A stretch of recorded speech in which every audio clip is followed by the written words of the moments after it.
ছয়গাঁও বকুৰ ৰাভা হাছঙৰ নিৰ্বাচন নথকা অঞ্চলবিলাকৰ হিতাধিকাৰীৰে পঞ্চায়ত মন্ত্ৰী ৰঞ্জিত দাস ডাঙৰীয়া আৰু মোৰ উপস্থিতিত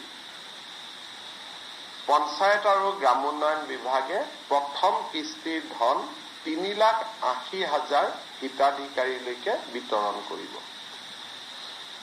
আমি নিশ্চিত যে এই 3,80,000 হিতাধিকাৰীক ধন বিতৰণ কৰাৰ লগে লগে এপ্ৰিল-মে মাহত আমি আৰু 3,80,000 হিতাধিকাৰীৰ বাবে ভাৰত চৰকাৰৰ পৰা অনুমোদন লাভ কৰিম আৰু অসমত 7,60,000 আৰু সৰ্বমুঠ প্ৰধানমন্ত্ৰী আৱাস যোজনাৰ অধীনত প্ৰায় 30 লাখ পৰিয়ালে প্ৰধানমন্ত্ৰী আৱাস যোজনাৰ ঘৰ পাবলৈ সক্ষম হ'ব।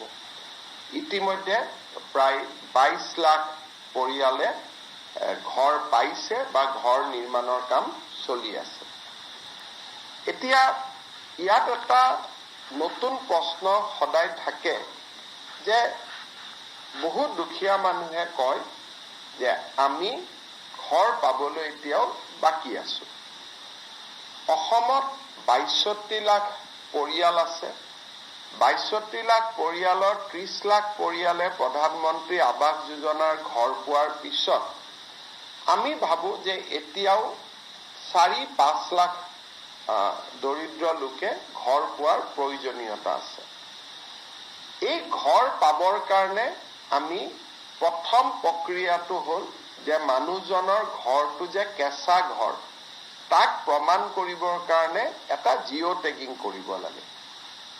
আৰু জিঅ' টেগিং কৰাৰ পিছত যেতিয়া ই ভাৰত চৰকাৰৰ ওচৰলৈকে যায়, ভাৰত চৰকাৰে বিভিন্ন টেকনলজিৰ আধাৰত তাক নিশ্চিত কৰে যে এই মানুহজনৰ ঘৰটো কেঁচা ঘৰ হয় নে নহয়, আৰু কেঁচা ঘৰ হলে তেখেতক এখন তালিকাত অন্তৰ্ভুক্ত কৰে আৰু পৰ্যায়ক্ৰমে এই ঘৰ তেওঁলোকক আগবঢ়াই গৈ থাকে। অহা বছৰ এপ্ৰিল-মে মাহত আমি 3,80,000 ঘৰ পোৱাৰ লগে লগে আমি 2018-19 চনত যিখন তালিকা বনাইছিলো সেইখন এডজাষ্টেড হৈ যাব। তাত আৰু এজনো ৱেট লিষ্টত মানুহ নাথাকিব। তথাপিতো বহুত লোকে ঘৰ নোপোৱাকৈ থাকি যাব। সেইবাবে আমি ভাৰত চৰকাৰৰ পৰা এটা অনুমতি ললো যে আমাক আকৌ এবাৰ জিঅ' টেগিং কৰাৰ কাৰণে অনুমতি দিয়ক। কিবা কাৰণত যদি কোনোবা বাদ পৰি গৈছে তেতিয়াহ'লে আমি তেওঁলোকক শেষবাৰৰ কাৰণে এটা জিঅ' টেগিং কৰিব পাৰিম।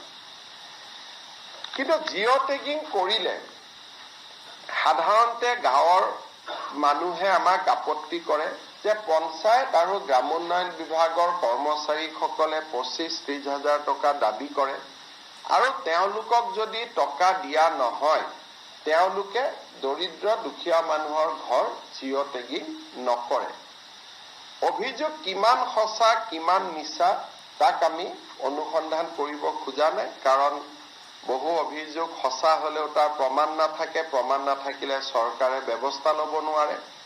সেইকাৰণে আমাৰ সদায় লক্ষ্য আছে যে ইম্প্ৰুভমেণ্ট অফ দ্য চিষ্টেম, ব্যৱস্থাৰ পৰিৱৰ্তন হ'ব লাগে, যাতে ব্যৱস্থাৰ পৰিৱৰ্তনত দুৰ্নীতি বা দৰিদ্ৰ মানুহক প্ৰবঞ্চনা কৰাৰ যিখিনি ক্ষমতা সি যাতে একেবাৰে সীমিত হৈ পৰে, যে কৰিব খুজিলেও কৰিব নোৱাৰে। সেইবাবে এইবাৰ আমি জিঅ' টেগিঙৰ এটা নতুন ব্যৱস্থা আৰম্ভ কৰিছো। এইবাৰ প্ৰথম জিঅ' টেগিংটো আমাৰ গাঁৱৰ মহিলা আত্মসহায়ক গোটসকলক যোনে পৰিচালনা কৰে জীৱিকা সখী বাইদেউসকলৰ দ্বাৰা আমি প্ৰথম জিঅ' টেগিংটো কৰা। লোকসভা নিৰ্বাচনৰ সময়তো মই ৰাইজক প্ৰতিশ্ৰুতি দিছিলো যে আমি আত্মসহায়ক গোটৰ সুবিধা লৈ এইবাৰ আমি জিঅ' টেগিং কৰাম।